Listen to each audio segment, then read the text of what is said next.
Останете дома. Ке ве викнеме кога да дојдете назад на работа.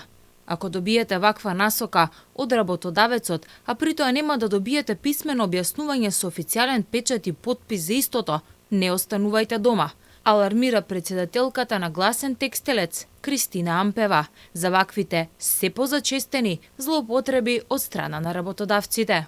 Не останувајте дома доколку немате некаков писмен документ кај себе, по кој основ сте оставени дома, бидејќи ни се случува сега, имаме во Штип и во Источниот регион, бидете дома, ќе ви се јавиме. И се ме прашуваат што не оставија дома, велам, имате некаков документ, враќате се одма на работа, бидејќи ќе чекаат 3 дена да не се појавите на работно место и ќе имате кршење поради ред и дисциплина. Според Ампева, на овој начин работодавците ги изигруваат работниците, користејќи го нивното незнаење.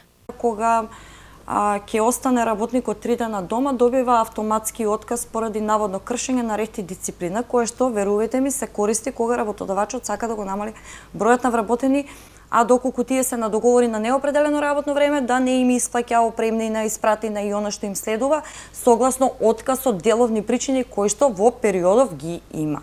Да кажеме, посебно во текстилната индустрија имаме намален обем на работа. Текстилната индустрија во моментов се соочува со големи предизвици поради економската криза.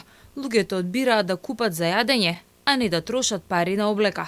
Дополнителен проблем е тоа што странските трговски партнери ја напуштаат Македонија и се селат во Мароко и Египет. И веќе 4 штипски текстилни компании се соочуваат со намалено производство. А наместо помош за домашните работници, владата одлучи да ги зголеми квотите за увезување работници од странство.